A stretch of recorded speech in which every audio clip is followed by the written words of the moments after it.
So what if evolution isn't just something that happens to us over millions of years? What if we, as a species, could actually grab the steering wheel? It might sound like science fiction, but we're going to explore a really powerful idea, that consciously charting our own evolution isn't just possible anymore, it's actually become essential for our survival.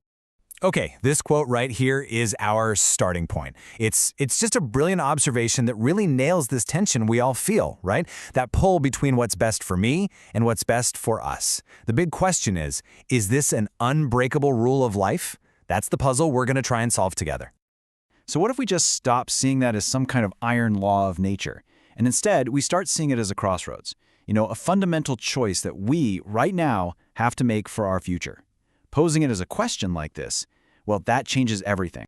But before we can even think about making that choice, we've got to tear down a massive misconception about evolution itself, one that kind of keeps us all feeling a little bit powerless.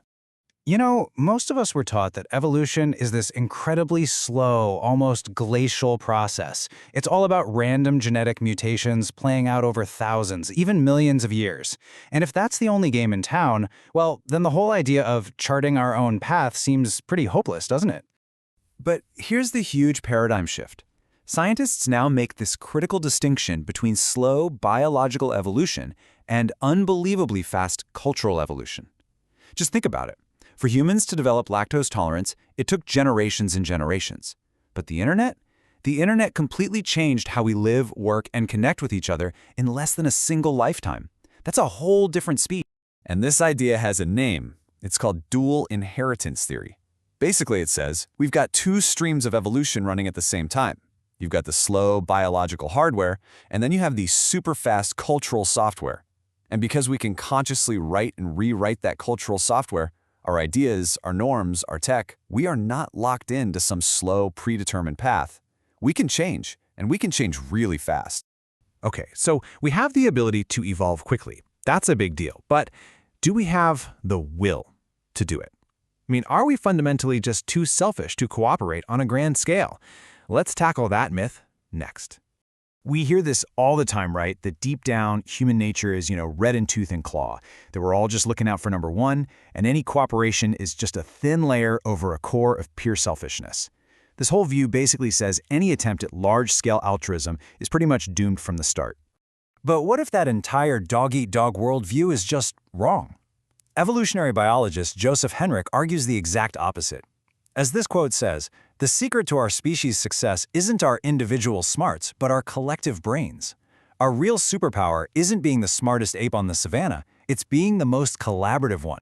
And look, this isn't just some fringe idea. Way back in 1986, a whole group of leading scientists got together and issued the Seville Statement. It was a landmark declaration.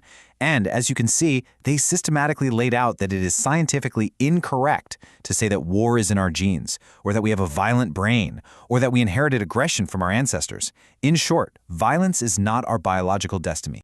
So here is the huge takeaway from modern science. Human nature isn't some fixed blueprint. It's more like a spectrum of potential.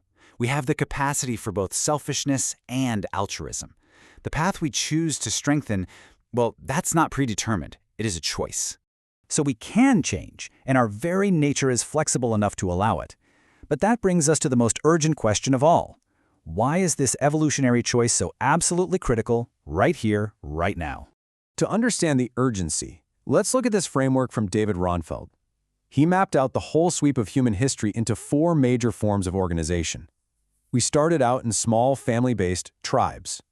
Then we built powerful institutions, like kingdoms and empires.